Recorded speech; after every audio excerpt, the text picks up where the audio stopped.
The relatively modern Korean martial art of Hapkido is said to have its origins in Japan, or at least to have obtained its major influences from the Japanese art of Daito Ryu Aiki Jiu-Jitsu. This art was made famous by Sokaku Takeda.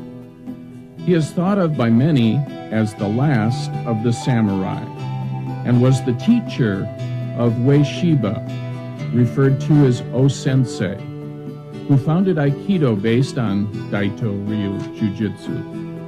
Most Hapkido stylists believe that Takeda Shihan was the teacher for 30 years of the founder of Hapkido, Grandmaster Cheya.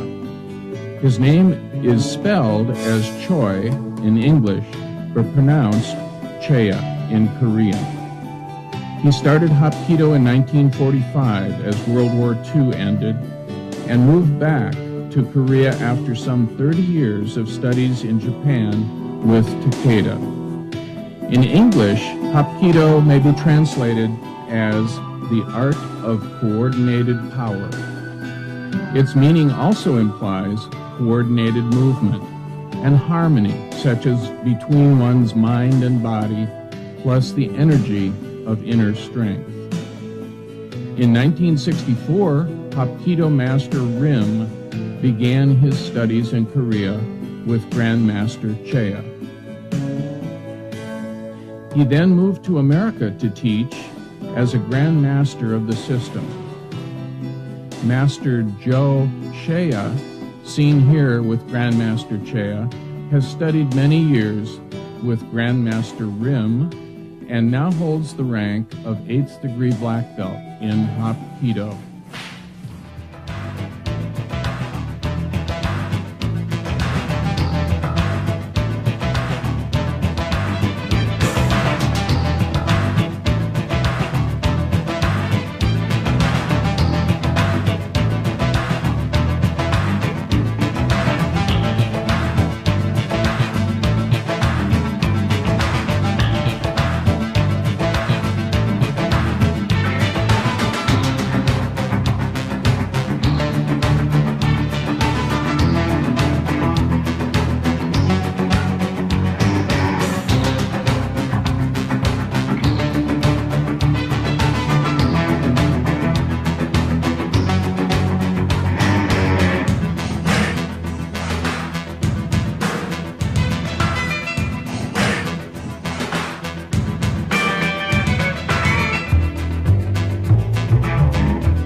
Hi, I'm Joe Cheya. I'm a master instructor in traditional Korean Hapkido.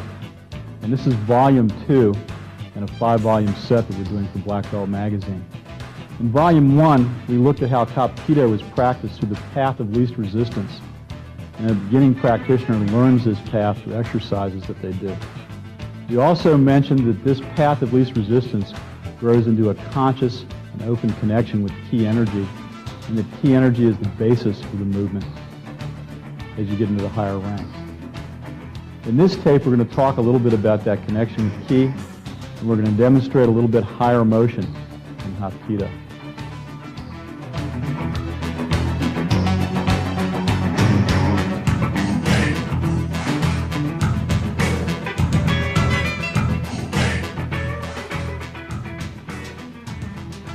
Beginning and intermediate practitioners of Hapkido have to cultivate the flow of ki energy within their body.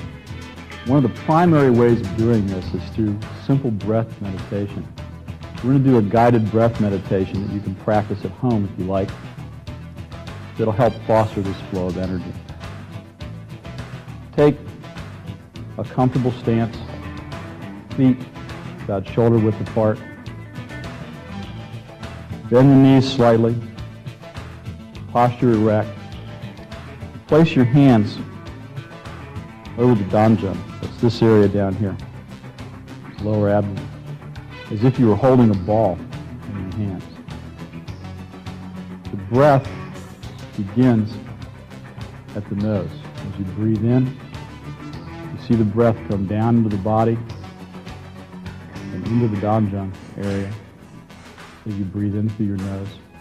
And as you breathe out through your mouth, you see the breath come back up and out the same way. This is the beginning of the meditation. And all you have to do is watch your breath. So let's begin then. Close your eyes. In through the nose, out through the mouth. And if your mind wanders, just bring it back to watching the breath. It won't take long for the body to start to relax into this breathing. And as it does, and the breath becomes your focus, you can allow the body to open up first through the crown chakra to let key energy come in the form of light.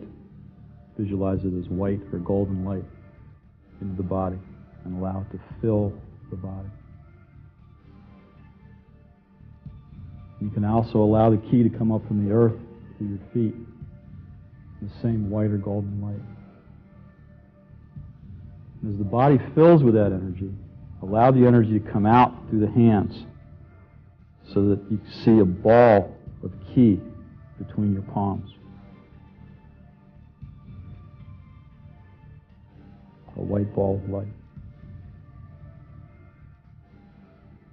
And again, if the mind wanders into thought, just gently come back to the breath and open the body to the flow of ki. And we're in a standing position. You can do this meditation sitting down or lying down. And just establish this flow of ki through the body.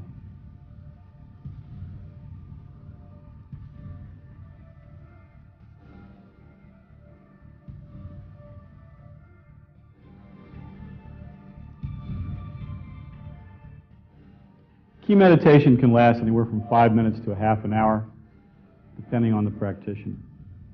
Initially, it can be very hard to feel this energy move through your body. And there are some tricks you can use to foster this feeling of ki moving through the body. You can use visual imagery. Mike's going to help me with one of these images. Mike, are you right-handed or left-handed? Okay, we're going to use your dominant side hand, your right hand. I want you to hold your arm out, stand up strong and comfortable, make a fist, use your muscles and prevent me from bending your arm. Okay? I have a leverage advantage on you and a size advantage too, so when I step into this to bend it, when you're using your muscles, I can bend it pretty easily. I'm going to give you a visualization now that will allow ki to flow through that arm. Instead of using your muscles, we're just going to use this ki energy. So try to hold this image in your mind, and this little trick will work. Stand up comfortably again, about shoulder width apart with the feet, a little bend in your knees. Now imagine in the pit of your stomach a fire hydrant being sheared off and the water rushing up through your torso. All that water is going to rush up and out through this right arm. With an open hand and a relaxed arm, your fingers will act like the nozzles on the end of a fire hose. Water rushing out, backing up into the arm. When I go to bend your arm this time, instead of tensing your muscles, if your arm starts to move, just imagine more water pushing through it. Okay, I'll give you a moment. Close your eyes and take a deep breath and relax into this. It doesn't work if your muscles are tense. And just hold the image of the fire hydrant sheared off in the belly, the water rushing up and out through the arm, fingers like nozzles. If you hold that image, I won't be able to bend your arm.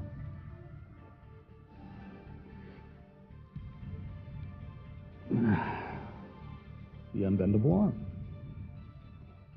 Thank you, Mike.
first set of 3 motions creates the same line of movement in your partner's body.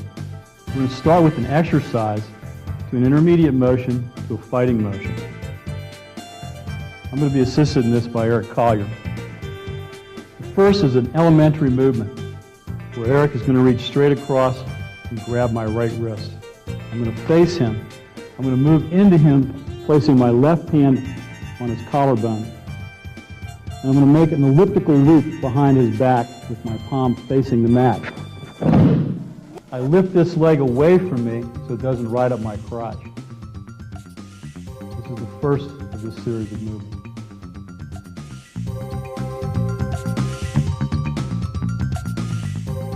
The second technique is an intermediate phase of this same motion. It's going to come from a 2-handed grab.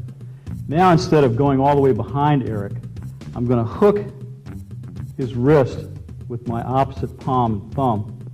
I'm going to step right next to him and make my loop. Because this is an intermediate phase, I'm also going to add a wrist lock to this motion. So I'm going to step up into him, bending his wrist and turning him, holding his hand flat while pressing into his elbow. The little pressure just hurts.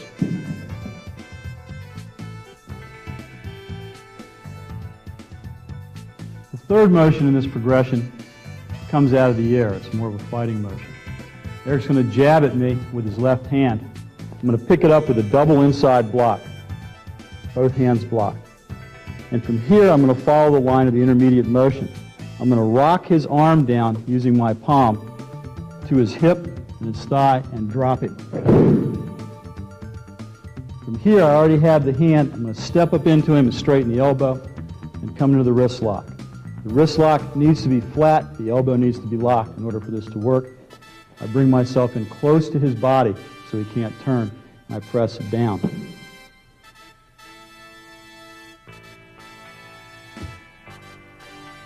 Okay, now I'd like to teach this sequence to 2 people.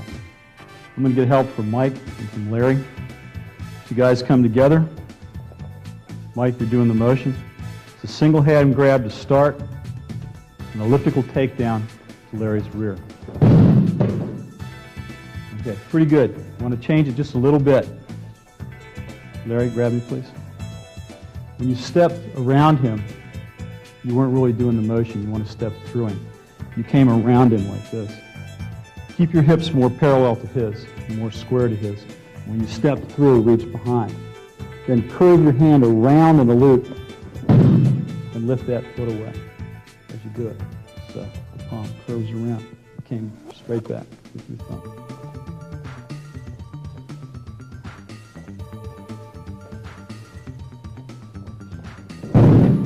Good. Okay, the second motion is the same type of thing from the 2-handed grab, only you abbreviate the motion now, and when you make your loop, take it right next to his thigh. So grab both wrists and make that lock. Okay, that's pretty close. Let me just show you one thing on the lock.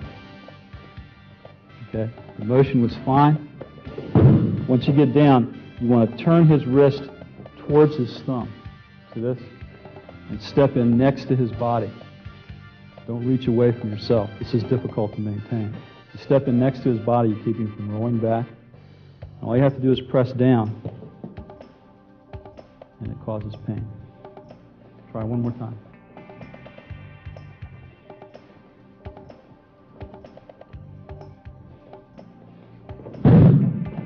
Step in close, straight down pressure. Good. The last part of this sequence is a punch.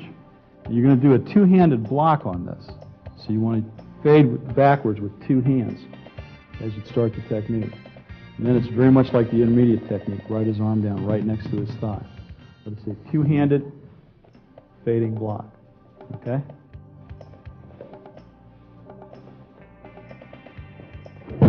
Good. Execute the same lock.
This second series of techniques is all an armbar technique.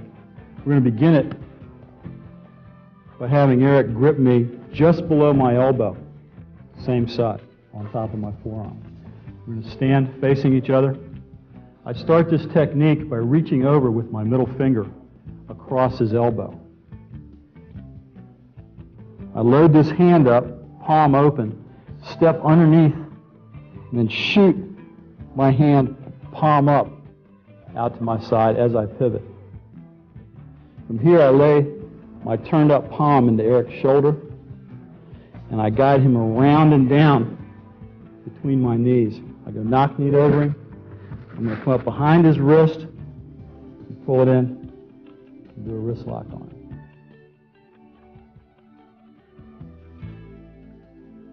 The second technique in this sequence begins with a rear bear hug. Eric will grab me from behind. To find the path of least resistance out of this, I'm going to have to trap his hands and throw my hip up one side or the other and lift the arm on that side. So to get out, go into my right, I'm going to throw his elbow up and turn through this.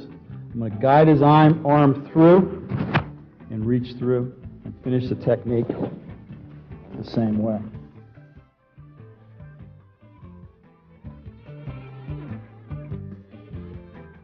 The third technique in this sequence comes out of the air as another straight punch. Eric's going to punch me with his right hand. I'm going to block him with what we call an overcupping block, being careful not to push him to one side or the other. All right? I'm going to guide this block around as he starts to correct his own motion and pull himself back until I'm standing next to him, shooting my arm through. The finish is the same as it was in the prior techniques, where I'll bring him down and pin him.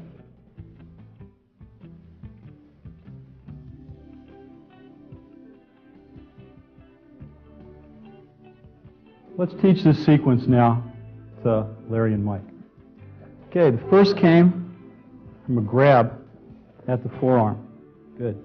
Mike's being careful to take his thumb out of this grip, too. That's important. I don't want him to get hung up in there and get a dislocated thumb while he's practicing. Okay, Larry, cover him. The middle finger at the elbow, step towards him while loading up the hand, pop through. Good. Bring him around and down. Okay, and pin him. It's ideal if you can get his head between your knees, but that's okay. Good sequence. The second part of this sequence came from a bear hug. So, I'm going to put you behind Larry, grab him. Now lift your shoulder and elbow, create a hole, and do a quarter turn out of there. Good. Okay, another good sequence. And the third part of this comes from out of the air. A straight punch, an overcupping block. Good. There's just one thing I'm going to change on that. As you blocked him, make a punch, please. You have this arm hanging out here. All right? You want to use this arm to defend with as well. So as you do this, you catch him, come across, you bring this arm in to the elbow to take him down. That way you're covering yourself as you do the motion. You're not leaving yourself open for a strike as you come in.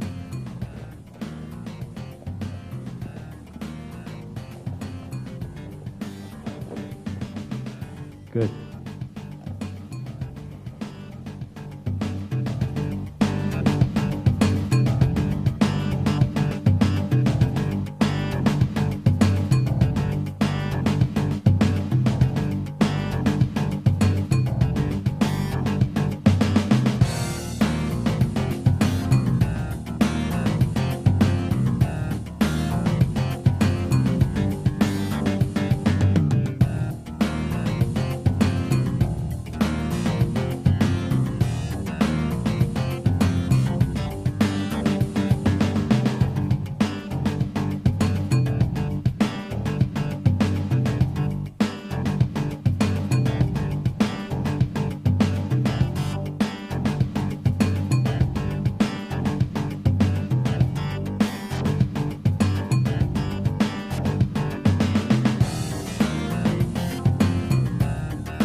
This third sequence is a technique that's an arm bar that locks out at the elbow. The first two movements are exercises, and the third movement is a fighting motion. We begin this from a chest grab. And Eric's going to take his thumb out of the mix again so I don't catch it and dislocate it. I start this motion with a double inside block and a fade laterally to my right. I want to stretch Eric across his shoulders and put his weight on the outside of his foot to complete this technique. I'm going to reach through with my middle finger at his elbow, draw the elbow towards me, and then I'm going to tuck my thumb in right at his elbow. I'll pin his hand in my armpit, and I'll reach underneath and grab my own hand and raise his elbow until he drops. I'll keep that hand in my armpit, place my hand behind his elbow, and torque his elbow by turning my hips into it. This is the end of the first technique.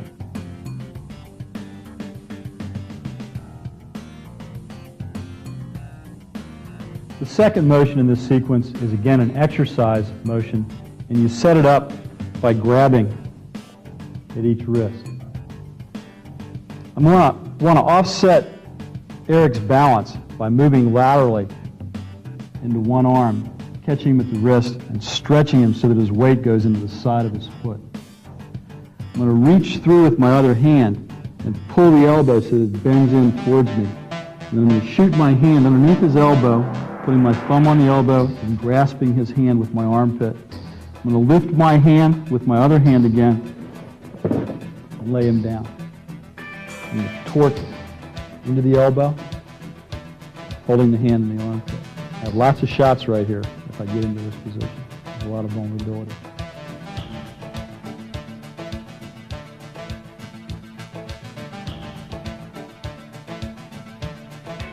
This third technique is a fighting technique. And it comes off a jab or a roundhouse punch. We'll do it with a jab. As Eric jabs at my head, I'm going to extend the block into the jab. As he starts to retract his own arm, I'm going to tuck my thumb in to position in the crook of his arm, watching for this other hand at the same time. All I'm going to do is drive his elbow across, pin his hand, and take him down like the other two motions. I'm going to pin him the same way I did before. But Eric's a pretty strong guy, so there's one thing I'm going to add to this. I'm going to place my thumb just under his earlobe on his jawline. There's a bunch of nerves right there at the point of the mandible. And if I push down, it causes a lot of pain. Sorry.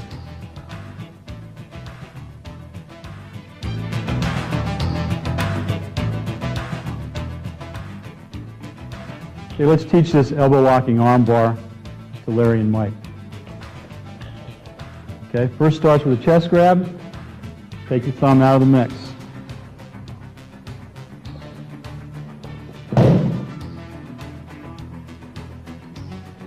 Okay, let's start from the beginning. The initial motion was good, where you pulled him off to the side. It was all good to here, but you end up above his head. It's very hard to torque this arm when you're above his head. You need to be more parallel to him. That way you can turn into him and lock the elbow. Okay? One more time, more parallel to his body.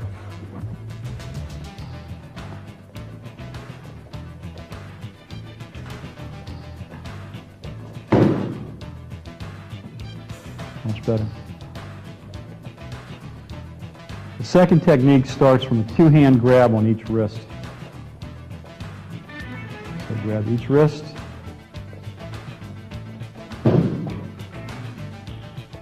Good. That worked out just fine. And the third technique comes off a jab.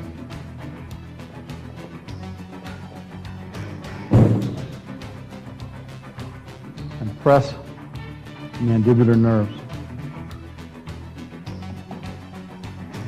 Okay? Do that again, only reverse positions.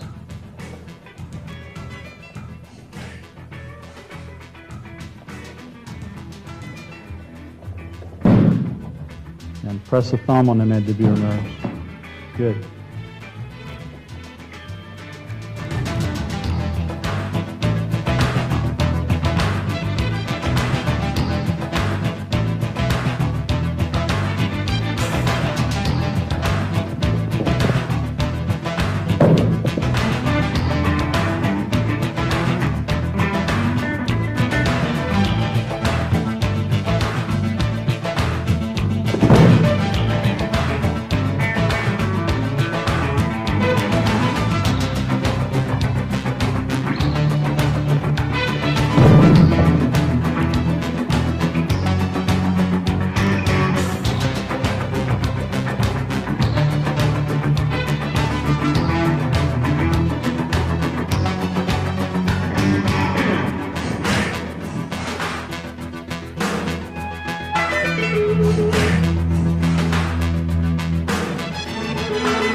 This forced sequence of motion uses technique to guide your partner's head and control its direction.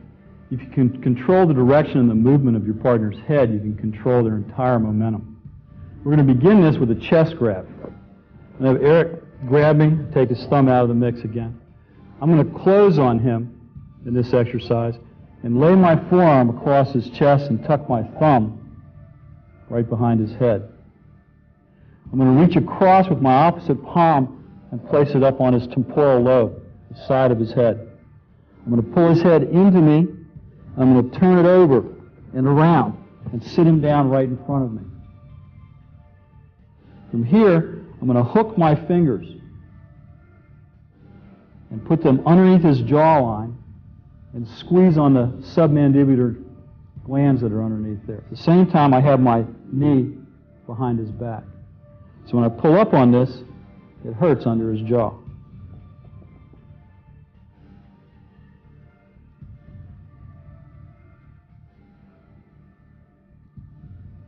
The second exercise in this sequence begins with Eric grabbing both my wrists. The technique is very similar to the first technique. I'm going to close on him, put one hand up, letting my thumb hook behind his head.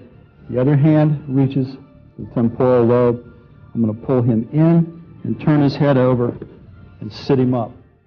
Bracing his back with my leg, I'm going to come under his jaw and pull back on the submandibular glands.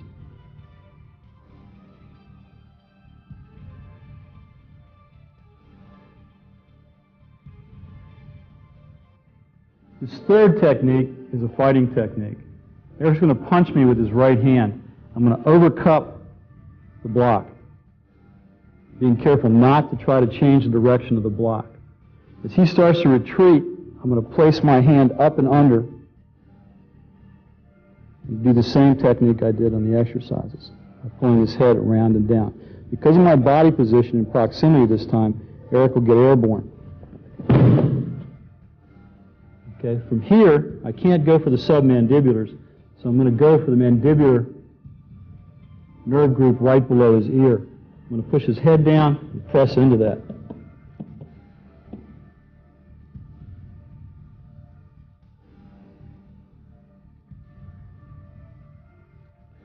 Let's run Mike and Larry through this fourth set. We're going to begin with a chest grab, a single-handed chest grab. You have to close the distance, Larry. Place your hands. Draw the head towards you and turn it over.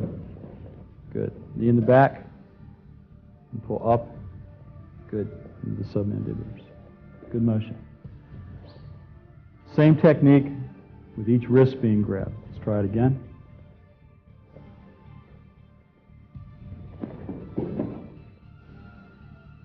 Okay, that was pretty good. There's one little thing I want to correct on it. Is your hand placement. You placed one hand low, which you're supposed to do, and the other hand was a little low. You had it over his ear. Put it on top up here on the temporal lobe. And you place the hand. This gives you a little better leverage when you're turning the head over.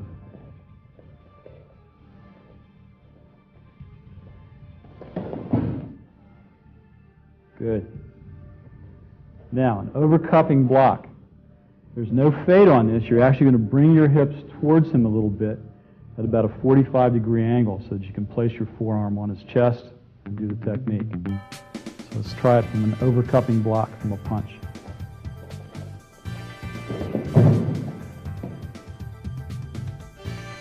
Okay, and you see that thumb placement?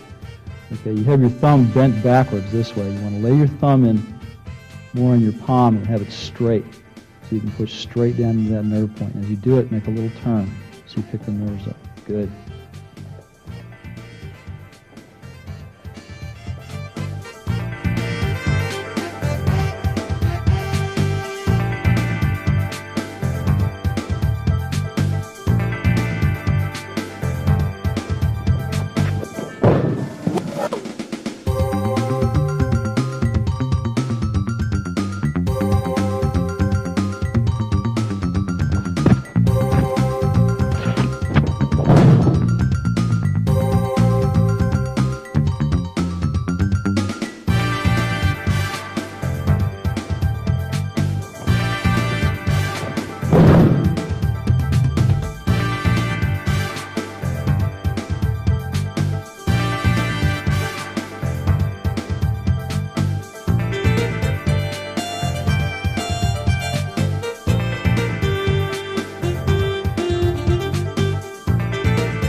Hapkido incorporates many techniques that flip the opponent right over, right in midair. This set, this fifth segment, uses one of these techniques in all three motions. We're going to use the elbow within an armbar technique that actually flips your partner over. We're going to begin this sequence with a two-handed grab. We want to control this because if you get out of shape on this, you might injure your partner's elbow. I'm going to hook across into Eric's wrist, and using my body, I'm going to drive his hand away from me, opening his grip. I'm going to step underneath him with my near foot and reach through with my hand because I want to develop the habit when I'm coming through of reaching over to block any other arm that might be punching. I'll cover his hand with this opposite hand, and I'll have my elbow locked in behind his elbow. Now I'm going to pull his hand towards me and turn his elbow over at the same time, and I'll literally turn his entire body over around these two fulcrum points as I step in and lay him down.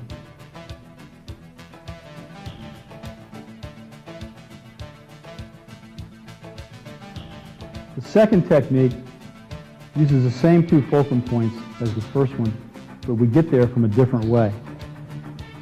Eric's going to start by grabbing me. This time his thumb is in play because I'm going to use the thumb in a lock to get to where I need to get to do this elbow flip. I'm going to take my same side hand and arm and envelop Eric's hand in mine. I'm going to draw my elbow into my body, and as I do that, his thumb will pop out into my grip. I'm grabbing the meat of his thumb in his palm. My thumb's running up his thumb, and my forefinger is pointing. This squares my hand up and gives me a maximum grip. From here, I'm going to point this forefinger past his forearm towards the floor. It turns him up and takes his tools away from my body for a moment. I'm going to close the distance by stepping into him and raising up into his arm, pulling his arm across me. Now I have the same two fulcrum points, my elbow on his elbow,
Okay? Cross the block, block him at his elbow, and then ride the arm into the technique.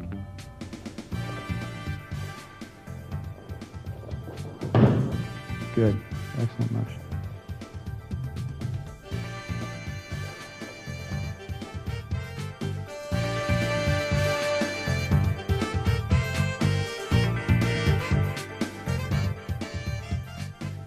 This ends Volume 2 of our Black Belt series. In Volume 3, we're going to take it up a notch. We're going to take a look at the different levels of force that you can apply with Hapkido motion. And we're going to take a look at some techniques that are a little higher level than what we've done so far. If you like Volume 2, I think you'll really like Volume 3.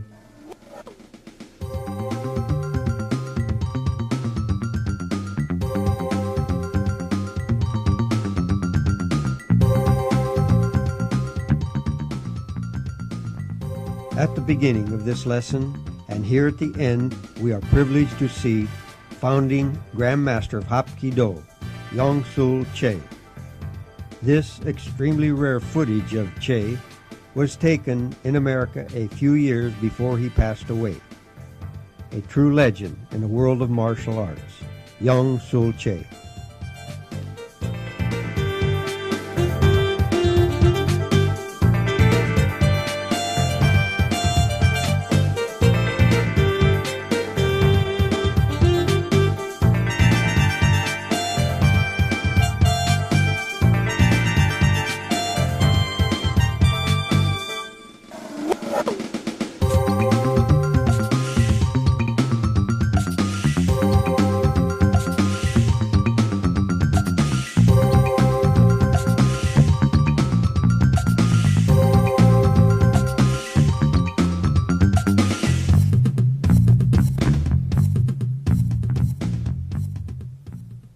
In this day and age, crime and violence is right behind you. You can fight back with self-defense, and the best source is Black Belt Magazine, the world's leading magazine of self-defense. Learn how to defend yourself with fully illustrated in-depth articles, interviews with martial arts celebrities, plus trends and current events. Go with the best, Black Belt. To subscribe today, call 1-800-57-KARATE. There is only one martial arts legend. That legend is Bruce Lee. In his lifetime, he authored and co-authored only 6 books, including the Tao of Jeet Kune Do, as featured in the movie Dragon, the Bruce Lee story. There is only one place you can get all 6 books written by Bruce Lee, O'Hara Publications. Don't settle for anything less than the original. To order your copy of a Bruce Lee book or any other titles about the martial arts, call 1-800-396-4272. What are martial arts? Mysterious. Building the body and mind. Devastating. Exciting. Learn how to defend yourself now. Let the experts show you on Black Belt Video. To order your Black Belt Video for only $29.95, call 1-800-581-5222.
Again, that's 1-800-581-5222.